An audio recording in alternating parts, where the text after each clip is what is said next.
Me llamo José Herrero. Tengo 80 años. Pasé gran parte de mi vida creyendo que la jubilación sería más sencilla cuando dejaran de llegar los sueldos, cuando los hijos crecieran, cuando la presión de la hipoteca desapareciera y cuando por fin tuviera lo suficiente ahorrado para respirar sin contar cada moneda. Creía que, si trabajaba duro, invertía con cuidado, evitaba las deudas y seguía las reglas, entonces la vejez sería sobre todo una etapa de calma. Pero tengo que confesar algo. Una de las peores sorpresas que he recibido en mi jubilación no vino de un hospital ni de una emergencia familiar. Vino en una carta. Una carta sencilla, de esas que puedes sostener con 2 dedos, de esas que parecen inofensivas hasta que lees las primeras líneas y notas que el estómago se te encoge. Verá usted, abrí aquella carta pensando que era un trámite más, y a los pocos minutos entendí que una sola decisión, una sola cifra y un solo año fiscal que casi ya no recordaba podían hacer que mi Medicare me costara más. Déjeme explicárselo, porque no quiero que usted lo descubra de la manera en que yo lo descubrí. He recibido cartas difíciles en mi vida. He abierto cartas sobre enfermedad. He abierto cartas sobre impuestos. He abierto cartas que me apretaron el pecho antes de llegar al segundo párrafo. Pero esta me molestó de una manera distinta, porque yo pensaba que ya había hecho todo bien. Había trabajado durante décadas, había ahorrado, había planeado, había retrasado mis beneficios cuando tocaba, había ordenado mis bienes, incluso había buscado ayuda profesional porque entendía que a mi edad los errores salen caros mucho más rápido que cuando uno es joven. Honestamente, eso fue exactamente lo que más me dolió. Yo no me sentía imprudente. Me sentía preparado. Y aquí está lo que yo no entendía entonces. La jubilación no castiga solo la irresponsabilidad, a veces castiga un éxito mal planificado. Cuando me senté con aquella carta por primera vez, vi un término que muchos jubilados no conocen hasta que de pronto se convierte en su problema. IRMA. Esa palabra rara parece casi inofensiva. Suena casi como el nombre de una persona. Suena pequeña. Recuerdo que me quedé mirándola y pensé, ¿qué es esto y por qué está unido a mi Medicare? Déjeme explicárselo. IRMA significa importe mensual de ajuste relacionado con los ingresos. Esa es la manera elegante del gobierno de decir que si sus ingresos son lo bastante altos, usted no paga solo la prima estándar de Medicare, paga más, a veces bastante más. Y no solo por la parte B, que ayuda a cubrir visitas al médico y atención ambulatoria, sino también por la parte D, la cobertura de medicamentos recetados. Yo no lo sabía en ese momento, pero una de las sorpresas más caras de la jubilación no siempre es una caída del mercado ni una gran reparación de la casa. A veces es una fórmula del gobierno basada en cifras de su declaración de impuestos. Recuerdo leer la explicación más de una vez porque pensé que la había entendido mal. La notificación básicamente decía que la Administración del Seguro Social usa su ingreso bruto ajustado modificado, su MAGI, para decidir si usted debe pagar más. Eso significa su ingreso bruto ajustado más ciertos intereses exentos de impuestos. Dicho de forma sencilla, miran lo que usted declaró y luego deciden si pertenece a un tramo más alto. Si pertenece, le aumentan la prima mensual. Esa fue la primera parte que me golpeó. La segunda me golpeó aún más fuerte. Verifican esa información de ingresos con el IRS, así que no es una suposición, no es algo informal. Es una decisión oficial basada en registros fiscales. Recuerdo que dejé el papel sobre la mesa y miré hacia mi esposa. Al principio no dije mucho. Me quedé sentado con esa expresión callada e irritada que ponemos los hombres mayores cuando intentamos no sonar más preocupados de lo que en realidad estamos. No estaba entrando en pánico, pero sí estaba molesto. Había pasado años intentando hacer de mi jubilación una etapa estable. Había construido hábitos de disciplina, había guardado registros, había aprendido a pensar en décadas y no en semanas. Así que cuando una carta oficial me decía que una cifra del pasado venía ahora a instalarse en mi presente y a cobrarme renta en mi presupuesto mensual, yo me lo tomé como algo personal. ¿Sabe qué fue lo que más me sorprendió? No fue solo el costo extra. Fue el momento. Yo suponía que, si me iban a juzgar la prima de Medicare, usarían lo que yo estaba ganando ahora mismo. Eso me parecía lógico, pero no funciona así. En la mayoría de los casos usan una declaración de impuestos de 2 años antes. 2 años. Y a veces incluso una más antigua si todavía no tienen la más reciente disponible del modo en que la necesitan. Cuando entendí eso, sentí otra clase de frustración. Ya no estaba reaccionando solo a la cantidad, estaba reaccionando al retraso. Me estaban cobrando en el presente basándose en ingresos de una etapa de mi vida que ya había quedado atrás. Eso importa mucho más de lo que la gente cree. Yo conozco muchos jubilados que tienen un año fuera de lo normal. Tal vez vendo una propiedad, tal vez hago un retiro grande, tal vez tengo ganancias de capital, tal vez hago un movimiento fiscal que en ese momento parece inteligente. Tal vez termino de trabajar y recibo un último pago importante. Tal vez pierdo a mi esposa y las finanzas de mi hogar cambian en medio del duelo. Tal vez me jubilo y al año siguiente mis ingresos bajan, pero el gobierno sigue mirando hacia atrás. Verá usted, esa distancia entre la vida real y el año fiscal que están usando puede hacer que la jubilación se sienta injusta. Yo estoy viviendo una realidad, mientras la fórmula está viviendo en otra. Cuando investigué más, entendí cómo lo presenta el gobierno. Dicen que la mayoría de los beneficiarios pagan alrededor del 25% del costo de la parte B, mientras el gobierno paga alrededor del 75%. Pero si usted es un beneficiario de ingresos altos, paga una parte mayor. No un poco más, una parte mayor del costo total. Dependiendo de sus ingresos, la prima puede subir hasta hacer que usted pague el 35, el 50, el 65, el 80 o incluso el 85% del costo total. Ahí es donde de verdad duele. Esto no es solo una pequeña penalización o un ajuste menor que nadie nota. Puede convertirse en un gasto mensual serio, sobre todo para una pareja que intenta sostener una jubilación larga, medicinas, viajes al médico y todos esos pequeños gastos que vienen con la edad. Otra parte me confundió al principio. Yo pensaba que el aumento de la prima de medicamentos dependería del plan exacto que yo hubiera elegido, pero no es así como se describe la regla. La cantidad adicional de la parte D está ligada a la prima base del beneficiario, no simplemente al plan privado que yo prefiera. Eso puede sonar pequeño, pero importa, porque yo no puedo mirar solo el folleto de mi plan y suponer que ya entiendo el costo total. Tengo que entender la fórmula del gobierno que está debajo de todo eso. También seguía pensando en la frase Declaración Federal más reciente. Suena actual, suena cercana, suena como algo de hoy. Pero en el lenguaje de la jubilación, más reciente puede seguir significando noticias viejas. Para una prima de 2025, pueden usar información presentada en 2024 para el año fiscal 2023. Y si eso no está disponible como lo necesitan, pueden apoyarse en una declaración todavía más antigua, la de 2022. Déjeme explicarle por qué eso me molestó tanto. Yo vivo en el presente, pago facturas en el presente, compro medicinas en el presente, tomo decisiones en el presente. Pero esta regla puede regresar a un año que ya no se parece a mi vida actual. Eso es difícil de aceptar, a menos que yo lo entienda a tiempo y lo planifique antes de que llegue la sorpresa. Me senté con un lápiz y empecé a mirar los números, porque así es como me tranquilizo. Escribo, rompo la confusión en líneas y columnas. Para 2025 la prima estándar de la parte B es de $185 al mes para personas con un ingreso bruto ajustado modificado de $106,000 o menos, o para parejas casadas con $212,000 o menos. Esa es la base, pero una vez que uno cruza esa línea, empiezan los cargos extra.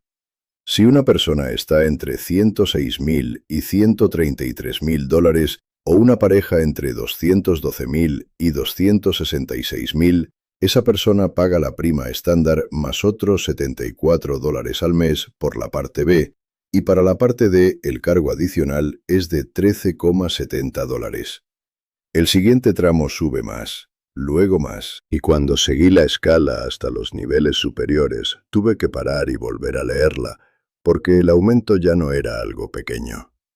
Para personas entre 133.000 y 167.000 dólares, o parejas entre 266.000 y 334.000, el recargo de la parte B sube a 185 dólares al mes y el recargo de la parte D sube a 35,30 dólares.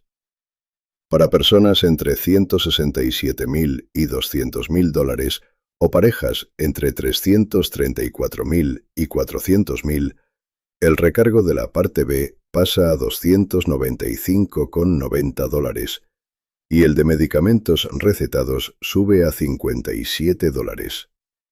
Luego, para personas entre 200.000 y 500.000 dólares, o parejas entre 400.000 y 750.000, el costo adicional de la parte B vuelve a subir hasta 406,90 dólares, y el recargo de la parte D llega a 78,60 dólares.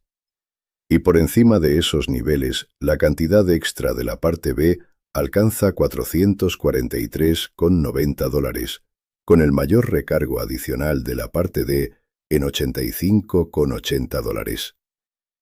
Honestamente, cuando miré esas cifras en una habitación silenciosa, sentí lo mismo que sentía cuando descubría una gotera inesperada en el tejado. El daño no siempre era mortal, pero era real, e ignorarlo no iba a hacerlo desaparecer. Lo que lo empeoró fue darme cuenta de lo fácil que habría sido perder la lección más importante. La mayoría de la gente ve una carta así y se fija solo en la factura mensual. Yo lo entiendo.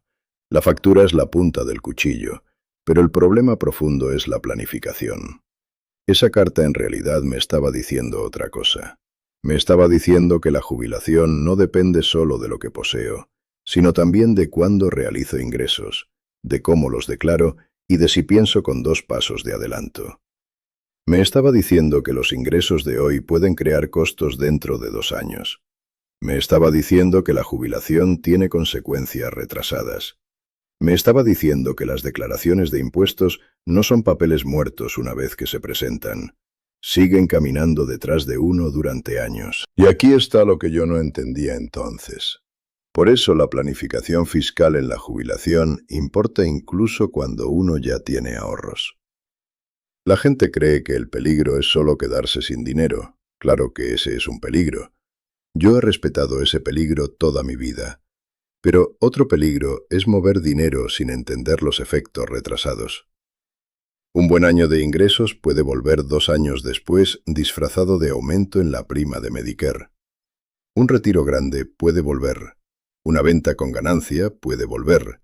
Una conversión Roth puede volver.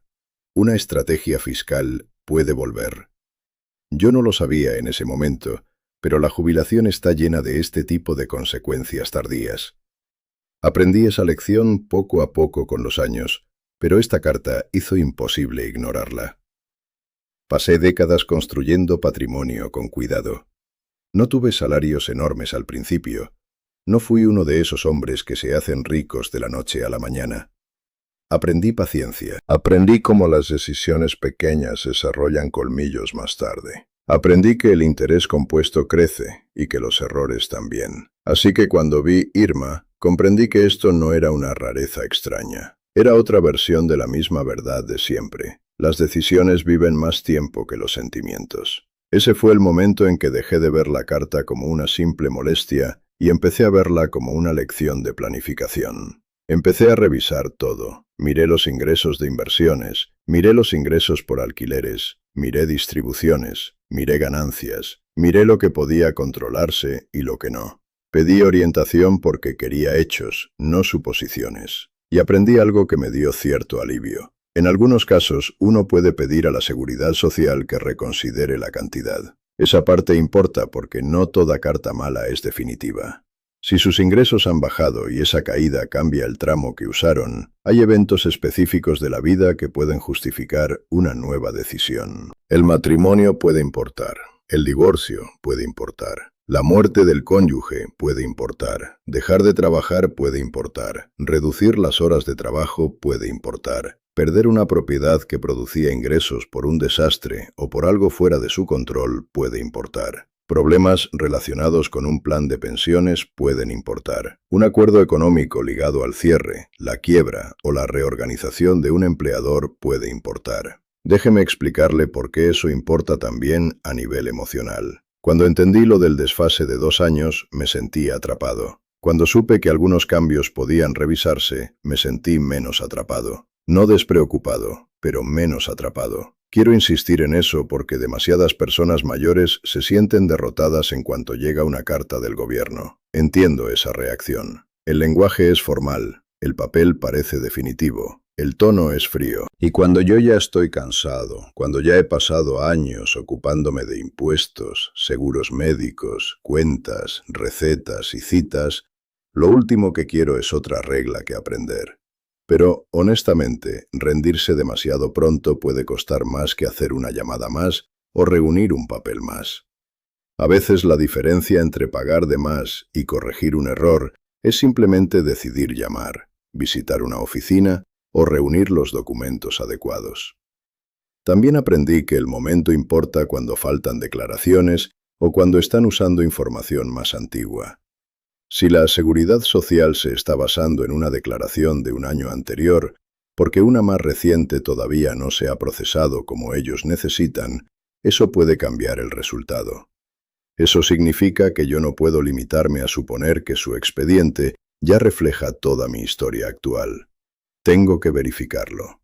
Tengo que preguntar qué año usaron. Tengo que preguntar si están mirando 2023 para una prima de 2025, o si han retrocedido hasta la información de 2022.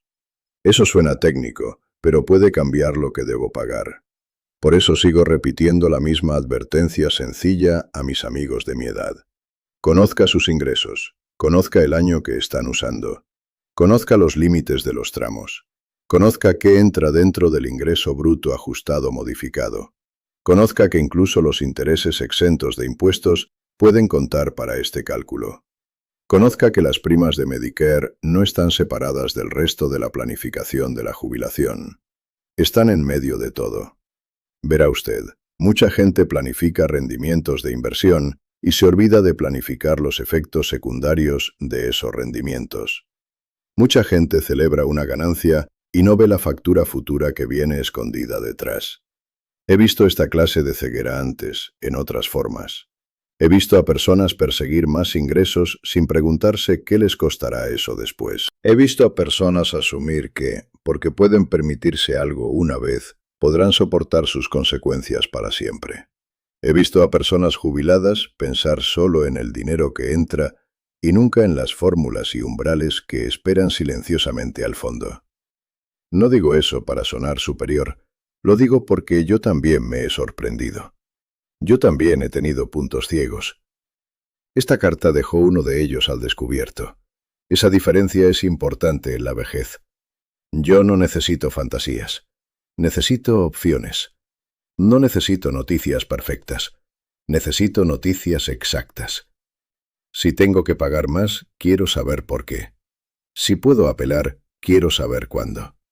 Si los números vienen de un año fiscal antiguo que ya no refleja mi vida, quiero tener la oportunidad de decirlo. Verá usted, muchos jubilados se intimidan con el lenguaje oficial. Lo entiendo. Fui bibliotecario gran parte de mi vida. Vi a personas sentirse pequeñas frente a los sistemas. Pero también aprendí que los sistemas dan menos miedo cuando uno se detiene, lee con cuidado y hace la siguiente pregunta en vez de rendirse. Así que esa es mi confesión. No temo todas las cartas. Temo las cartas que no entiendo a tiempo. Esta me enseñó que Medicare no tiene que ver solo con la edad y la inscripción. También tiene que ver con ingresos, con tiempos y con estrategia. Me enseñó que los costos de la jubilación no siempre avanzan en línea recta. Me enseñó que las decisiones fiscales tienen eco. Y me recordó que la paz en la jubilación no llega sola.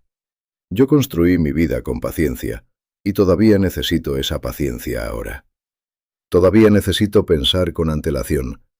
Todavía necesito proteger lo que construí. Si puedo dejarle una sola lección, es esta. No espere a que la carta le enseñe cuáles son las reglas. Apréndalas antes de que llegue el sobre. Mire sus ingresos actuales y pregúntese qué pueden hacerle a su Medicare dentro de 2 años. Hable con su contable. Hable con un asesor financiero fiduciario. Pregunte cómo un retiro, una ganancia o una venta podrían afectar sus primas futuras. Pregunte qué puede hacer su estrategia fiscal actual a una factura médica futura. Ojalá yo hubiera respetado aún más esa conexión antes de que me tocara de forma personal. ¿Sabe qué fue lo que más me sorprendió? No fue que el sistema tuviera reglas, fue que esas reglas pudieran volver a ingresos antiguos y sacar dinero de mi presente. También quiero decir algo para quienes oyen cifras como estas y piensan, bueno, eso solo importa a los jubilados con mucho dinero. Entiendo esa reacción, pero yo seguiría teniendo cuidado. Los límites existen, los ingresos cambian. Una sola transacción puede moverme, un solo evento puede moverme. Una pareja casada puede cruzar una línea sin sentirse rica en absoluto, sobre todo después de impuestos, seguros, vivienda y ayuda a la familia. Así que yo no trato el IRMA como si fuera problema de otro. Lo trato como una regla más que un jubilado disciplinado debe entender. Si esta historia le resultó familiar, o si le ayudé a detectar un error antes de que el error le atrape a usted, me alegraría que se quedara conmigo. Estoy en una etapa de la vida en la que me importa menos el ruido y más la utilidad. Así que, si esto le ha sido útil, pulse me gusta para que más jubilados puedan encontrarlo. Si ha recibido una carta como esta, o si tiene preguntas sobre las primas de Medicare en la jubilación, déjeme un comentario, porque los leo y también aprendo de ellos. Y si quiere más lecciones claras, contadas sin rodeos por alguien que ya ha vivido lo suficiente como para cometer errores, recuperarse y hablar de ellos con honestidad, suscríbase y siga acompañándome. Comparto estas historias porque no quiero que las personas de nuestra edad se lleven sorpresas con cosas que sí podían haberse planificado. Yo pensaba que la jubilación iba a consistir sobre todo en bajar el ritmo. En cambio, aprendí que también consiste en mantenerse despierto. Y esa lección, por sencilla que parezca, puede ahorrarle más que dinero.